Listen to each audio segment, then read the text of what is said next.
There's a lot of stuff to cover in the news, folks, but the big news, the big piece of information that's coming out today, you may not have heard this man, Charllie Angus. Charllie Angus has come out in a press conference today and went full-blown tyrannical left-wing, TDS, all of that. So we're going to cover that press conference. Let's get into it, folks. Good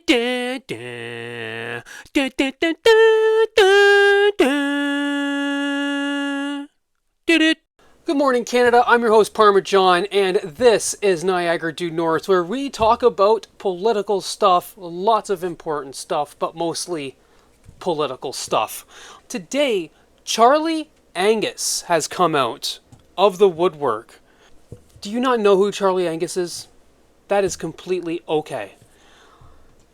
He has to be the most irrelevant person in Canadian politics that keeps poking his head through the boards, okay, through the woodworks. And nobody wants him. Nobody has asked for him. He just lost the last election. He was the MP for Northern Ontario. And nobody in the world hates Donald Trump more than Charllie Angus. But whatever that is, okay? Guys, this press conference is a much broader take on the left-wing agenda. We're going to break it down. Everything's coming in with the questions afterwards. So we got a couple of highlights from the press conference, and then we're going to get into the questions. This is going to be a tough one, guys. And this morning I offer my deep concern, solidarity, and prayers with the people of California who are out in the streets unarmed defending the rule of law against illegal kidnapping and deportation, and they're being faced down by the military might of the United States Marines. So, I am not allowed to talk about this, so I'm going to throw in my tinfoil hat stuff about what's going on here. These guys' goal were to start mass protests so violent, so chaotic, to the point where Donald Trump needs to bring in the National Guard so they can say, oh, look at Hitler brought in the National Guard. What a tyrannical. This is what, and it's the entire basis of this entire thing. Trump is a creeping authoritarian. We're not talking about creeping fascism here. This is full-on police state tyranny from the gangster president Donald. Oh, I'm sorry. We're full on past creeping authoritarianism. This is what they were trying to do before. This is not going to work. Look what's happening in Alberta. I can go on forever. And this is the man who will soon be crossing our border to attend the G7 meetings in Canada. I've received hundreds of messages in Alberta of concern and outrage from Canadians that a convicted felon, no, he hasn't, sexual predator, and a man who has threatened our nation's sovereignty is being allowed into our country. I understand the Prime Minister. If you're out there and you're as butthurt about Charllie Angus over 50 First State comments, then you need to lay off the soy. Carney's reluctance to escalate the situation with the MAGA president. But we have to stop kidding ourselves, and we have to be very honest about what we are being asked to engage with. Donald Trump poses a clear threat to American democracy, to Canadian sovereignty, and to the international rule of law. And this morning, I will lay out a straightforward indictment of Donald Trump's threats, not just to his own people, and not just to Canada, but to the international rule of law. Since November 2024, Donald Trump has made over 100 attacks on Canada. And yet when it comes to the war... Those attacks are Donald Trump talking about becoming the 51st state. Okay. So this guy needs to lay off the soy. This next clip is completely crazy. You want to talk about fascism? This guy is off his rocker. We have to stop kidding ourselves of the Putin regime. He is doing this at the clear expense of the American people and the Western allies. He continually promotes Vladimir Putin while attacking President Zelensky, the people of Ukraine. Another thing I want to touch base on is the allies and these people. So the left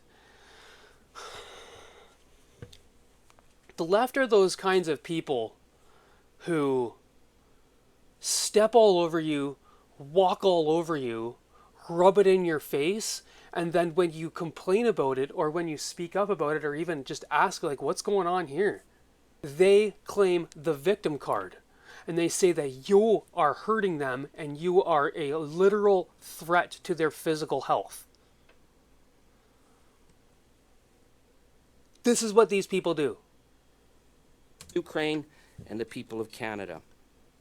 We remember that when Vladimir Putin launched his murderous invasion of Ukraine, Donald Trump declared Mr. Putin a savvy genius. And he said that the arbitrary seizure of Ukrainian territory was, quote, wonderful. Trump refuses to denounce the murderous bombing of the cities of Ukraine, and he has falsely accused President Zelensky of having started the war. Trump has put the security of our European allies at risk to the benefit of Russia. Remember, folks, that's the real war that's going on. It's the war against these fucks. You wonder why Trump's cozying up to Russia. Maybe it's because Russia wasn't one of his best friends that was trying to stab him in the back and destroy his country. At least if Russia tries to destroy the world and destroy the country, we expect that. We don't expect that out of Germany and Canada. We're going to hop into some questions here, folks. I don't want to waste any time listening to him talk. It is literally all Trump derangement syndrome. I will provide the link down below for anyone who wants to watch the full-length Trump derangement syndrome session. So are you calling for Prime Minister Carney to disinvite President Trump to the G7 meeting then? I think it's a really fair question. This man is threatening us. Now, as again I said, I recognize that Prime Minister Carney probably doesn't want to escalate the situation with Donald Trump, but I think we need to be sending a message somehow that we will contain this threat, and we need to make sure that we are not giving Donald Trump all access in our negotiations at the G7 because he does not have our interests at heart.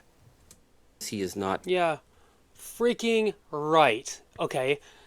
Do you know what message was sent? Okay, what message was sent? The woke mind virus is gone. We don't want your ass here. People like Charllie Angus, get the hell out of our lives. Why do you think Mark Carney won? Why did Mark Carney win? Time's up. Mark Carney ran on a conservative platform. If Mark Carney ran on LGBTQ rights and men being allowed to play in women's sports, he would have lost hard. He would have lost so hard. The media did such a crazy hard job at suppressing that message because that was their losing message and Pierre didn't pick up on it. Does not have our interests at heart. But no, Charllie Angus, we don't want your ass here. We don't want your ass in Canada. You need to go. You are the message that we sent.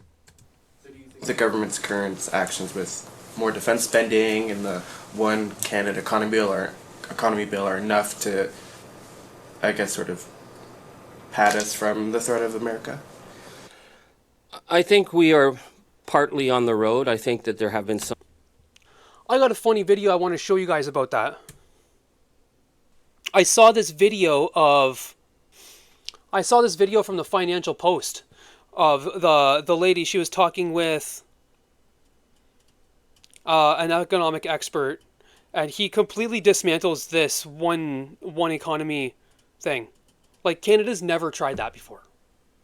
He's a good boy. Audiences give How to Train Your Dragon an A. It's the cinematic ride of the summer. This is how you reimagine a classic. How to Train Your Dragon. Hi, Mark. The federal This guy calls it absolute garbage.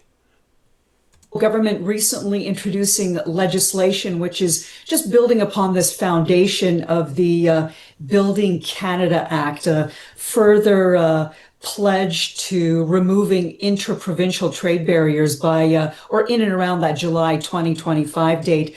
That is just one of the ideas on how we can survive this tariff war. What are your thoughts? I think a lot of this is political theater. And the reality is there are extremely few barriers on trade between the provinces. Most of them are in alcohol. To some extent, some of the supply management systems we have in eggs and dairy and poultry. But the vast majority of goods and services pass from province easily. That's why Canada is a country. There are no customs inspection stations. There are no tariffs. There's no border inspection. So sometimes you hear politicians say it's easier to trade with the United States than it is within Canada. That's absolute garbage. This was a non-issue a year ago, but in response to the Trump tariffs, we have politicians trying to paint the Canadian flag on their backs and make it look like they're doing something to their constituents. So they basically took this old issue, dusted it all off, and said, we're going to remove these trade barriers, but they don't really exist. Any potential gains to be made from progress in this area are extremely tiny. The problem with Canada is that our population is spread out in a line. What's cheaper, selling steel from Ontario to Michigan or from Ontario to British Columbia? Sorry if it's a little bit easier to trade with United States than it is Canada. Those are just geographical reasons that we should become the 51st state. I think we are partly on the road. I think that there have been some good initiatives. We have to become independent militarily. We have to become much more independent economically. We do need our premiers to step up. Some of them are not stepping up at this time. But I think we have to also not kid ourselves about the threat that Donald Trump is posing to us. The idea from his MAGA ambassador, Pete Hoekstra, well, listen, Americans got hurt too. Pete Hoekstra was in the Netherlands undermining the people of the Netherlands and supporting extremist parties while being ambassador there. We have to contain. That extremist party that he was representing won the presidency and is now in power there. A democratically elected. He wasn't undermining anybody. These are the people who are undermining the people. Canada is not what they say it is. Not if we're 50-50 split. This threat, just like we would contain a threat from Vladimir Putin, we have to stop pretending that Donald Trump is just being Trump. Listen to that. Listen to that. Well, this fear. is a very fluid situation we're dealing with. This guy is so afraid. And so I recognize that the Prime Minister is going to have to be more careful than me, but we need to be really framing this discussion as a threat from an authoritarian regime that's on the rise.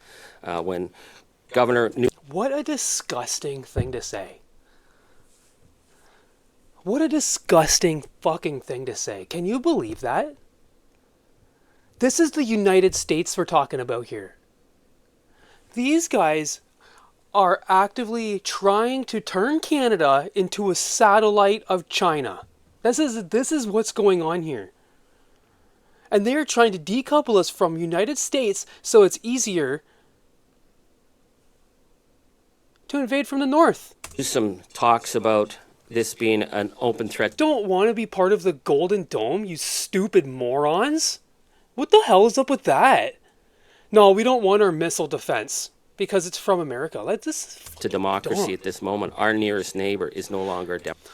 If we bought in to the Golden Dome, that would that's our 2% right there. Mind you, that's not good enough. I don't want my 2% going towards a Golden Dome. Like Pierre, I want my 2% being thought out, and I want to get bang for my buck. But I mean, at the same time, that's how pathetic it is to get to our 2%, right? So, no, we don't want it on your Golden Dome. We don't want nuclear plants. We don't want anything logical. Please, just keep me over here in my hippie land. democratic nation. So Canada has to be very super vigilant, and now is not the time to drop our guard. You said some premiers aren't stepping up. He's a disgusting Which person. Premiers and, yeah, what's that? Well, clearly we see with Danielle Smith and Premier Moe breaking the boycott, inviting American alcohol back into the stores. I mean, what's that about? Just after, again, Pete Hoekstra said that the tariffs are going to remain in place. They are now inviting American product back onto the shelf. The boycott has been an unprecedented success. No, it hasn't. The boycott of Canadian products has forced a 90-some% drop in American wine exports. America is dependent on Canadian wine exports. It has affected Kentucky through the boycott. The boycott on travel is threatening $12 billion in trade. The reason the boycott is so important is because it keeps pressure at the state level and state governors to actually put pressure on.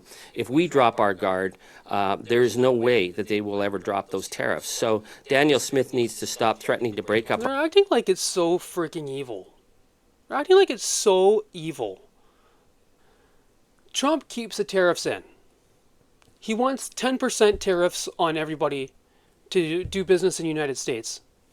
I kind of think that's fair. It goes along with a gated community access that everyone criticizes the United States for. Let's just go with the roll. A, we should negotiate for lower tariffs because we're Canada. And B, we should do the exact same thing. Because we are a premium economy just like United States. Obviously, we probably can't do 10% because we're not United States. We might have to do 8%. We might have to do 7%. Hell, we might have to do 3%. But premium economies in the future, 10 years from now, are going to have universal tariffs on them until trade deals come to an end. Feel about Modi and the Crown Prince being invited to the G7? I think the decision to invite Mr. Modi is very concerning. I think one of the things that we're realizing now is that we are certainly in the age of, as Gramsci would say. The thing that wrecks my brain is how we're bringing in so many immigrants from India and having these problems with their government. Isn't it funny? Doesn't it make sense? Don't bring their fucking people here. Hey man, we're helping you out, emptying your country for you. We're helping you out. We're doing you a favor. I don't get it.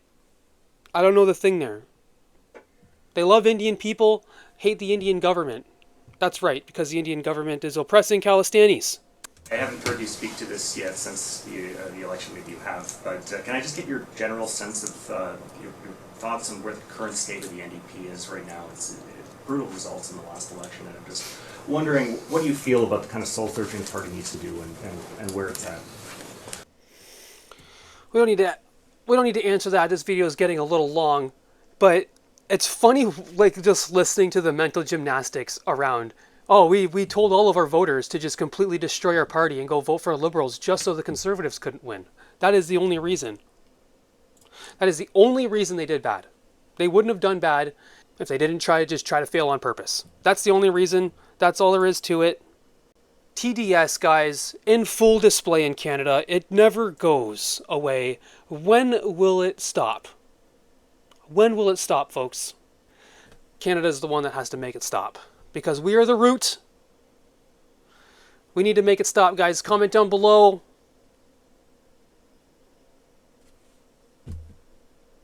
What's your favorite ice cream?